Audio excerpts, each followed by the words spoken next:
Yang selanjutnya kita akan bahas yang poin H. Bentar. Kita akan bahas yang poin H. Nah, di poin H ini terkait dengan beban lain-lain yang ada pada biaya administrasi dan umum, lalu juga beban lain-lain yang ada di pemasaran. Nah, jadi untuk yang soal ini, kalian perhatikan biayanya itu dia pecah jadi dua bagian. Jadi ada biaya pemasaran sama biaya administrasi dan tunggu. Oke. Jadi di sini ada dua biaya, ada biaya yang pemasaran ini dengan biaya yang administrasi dan umum. Nanti di dua-duanya biaya mengurangi pendapatan, cuma memang dipisah aja. Terus kalau kalian perhatikan dengan seksama, itu masing-masing dari biaya pemasaran dan biaya administrasi dan umum, itu ada tulisan biaya lain-lain, yaitu yang di kolom sini. Yang di sini, dan yang ada di sini. Nah, yang namanya biaya lain-lain kan di sini tulisannya kan kurang jelas ya, itu biaya apa sebenarnya gitu. Jadi eh, bisa diakui sebagai beban atau tidak gitu kan, tidak terlihat karena ini tulisannya cuma beban lain-lain gitu kan. Nah, jadi di sini di soalnya ada diberikan keterangan kalau untuk biaya atau beban lain-lain yang ada di administrasi dan umum, kita lihat dulu, oh ini administrasi dan umum. Oh, berarti yang dia maksud ini. Untuk beban lain-lain pada biaya administrasi dan umum ini, diketahui semuanya merupakan deductible expenses. Jadi, semua beban lain-lain di sini yang sebesar 520 juta ini merupakan deductible expenses. Deductible expenses itu merupakan beban yang boleh diakui beban. Jadi dia boleh mengurangi pendapatan. Jadi seperti ini misalnya pendapatan perusahaan kemarin berapa? 600 juta, 60 miliar. Nah, pendapatan perusahaan yang 60 miliar itu boleh diakui eh, boleh dikurangi dengan beban lain-lain sebesar 520. Jadi 520 ini memang pantas atau boleh diakui sebagai beban karena dia keterangannya di sini adalah deductible expenses. Jadi memang beban yang boleh diakui dan mengurangi dengan yang boleh mengurangi penghasilan. Untuk beban-beban yang boleh mengurangi penghasilan, boleh diakui sebagai beban, pantas menjadi beban, itu ya udah dibiarkan aja. Jadi tidak perlu dikoreksi. Karena apa? Berarti perusahaan sudah mencatat beban tersebut dengan benar. Memang semuanya boleh diakui, makanya untuk yang 520 itu tidak perlu diapa-apakan lagi. Jadi yang ini tidak perlu diapa-apakan lagi, ya sudah diabaikan saja, dikosongkan saja. Gitu ya. Nah, yang menjadi permasalahan adalah ketika kita lanjut baca soalnya lagi yang ada di sini. Sedangkan beban lain-lain pada biaya pemasaran. Nah, kita lihat dulu yang biaya pemasaran. Hmm, yang ini ya. Nah, untuk yang biaya pemasaran ini, dia juga ada beban lain-lain yang sudah saya beri tanda yang warna kuning ini. Nah, di sini dikatakan bahwa beban lain-lain pada biaya pemasaran yang merupakan deductible expenses, berarti yang boleh diakui sebagai beban, itu cuma 60%-nya saja. Jadi 60% dari yang beban lain-lain di sini yang dari 600 juta yang biaya pemasaran ini ya, memang ada tulisannya ya. Nih beban lain-lain yang ada di biaya pemasaran ini cuma 60% saja yang deductible expenses. Berarti cuma 60% dari ini, dari 600 juta yang boleh pantas diakui sebagai beban dan boleh mengurangi pendapatan perusahaan. Sedangkan sisanya ini kan yang namanya persentase itu kalau full itu kan 100%.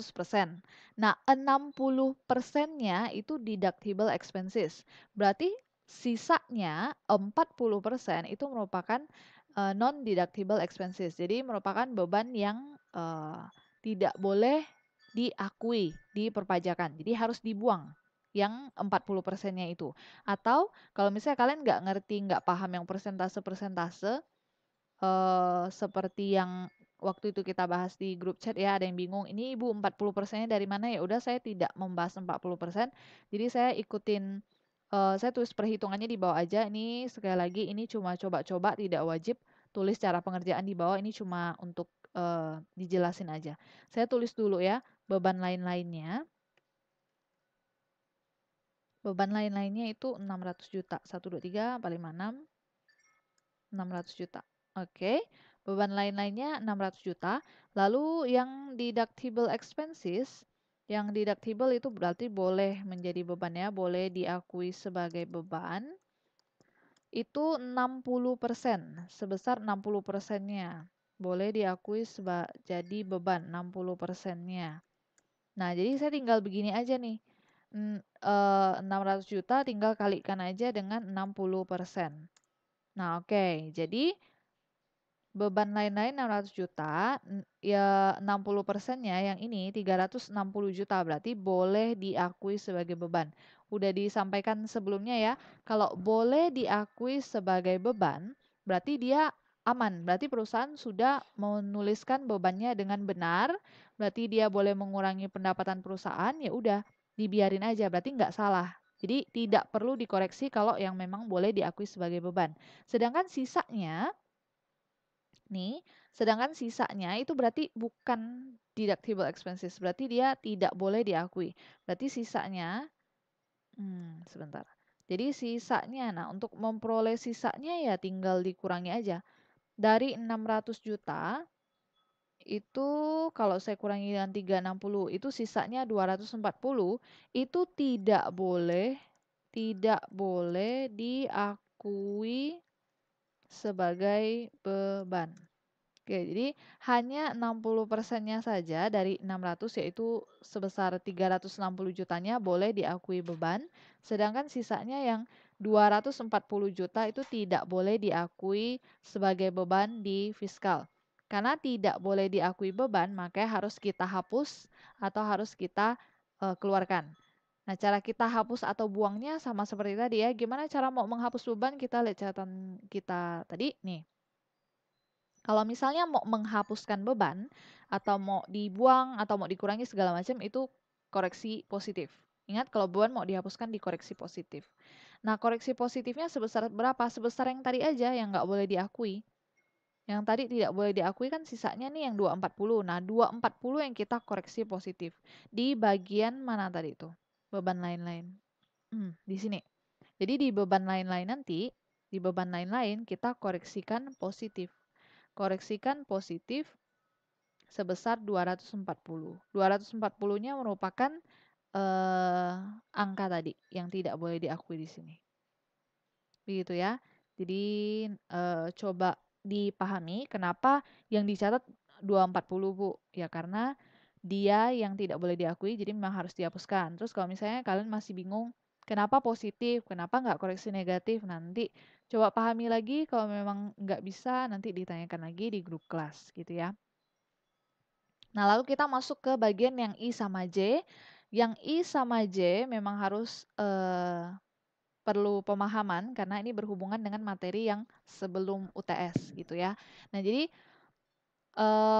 pajak itu boleh diakui sebagai beban kecuali pajak penghasilan. Pajak penghasilan nggak boleh diakui sebagai beban. Sama juga dengan misalnya ada denda. Kita misalnya lupa bayar pajak atau gimana lah gitu sampai dapat denda kan. Itu bagi perusahaan itu memang biaya. Bagi perusahaan yang namanya denda ya pasti jadi beban perusahaan. Cuma kalau menurut aturan fiskal itu denda pajak itu adalah kesalahan dari perusahaan itu sendiri, sehingga tidak boleh diakui sebagai beban kalau menurut pajak. Nah, untuk yang pajak penghasilan itu memang tidak boleh diakui sebagai beban juga. Karena kalau pajak yang lain boleh, misalnya kalian bayar pajak apalah, nah itu boleh dijadikan beban. Kecuali pokoknya pajak penghasilan, memang ada di PowerPoint-nya juga ya. Nah cuma ya udah saya fokus ke sesuai poin ininya dulu ya. Nah yang poin I ini terkait dengan PPh final. Jadi di sini pendapatan bunga deposito, misalnya kita depositokan dana kita. Nah itu kan ada bunga depositonya kan. Jadi Merupakan pendapatan bersih yang sudah dipotong pajak oleh pihak bank. Nah, kita buka kembali PowerPoint kita yang eh, PPh final. PPh final itu apa aja sih yang dikenakan di PPh final? Sebentar saya buka PowerPoint-nya dulu. Oke, ini PowerPoint untuk yang PPh final. Kita lihat dulu. Apa saja yang dikenakan di PPh final. Oke, PPh final atas bunga tabungan dan deposito.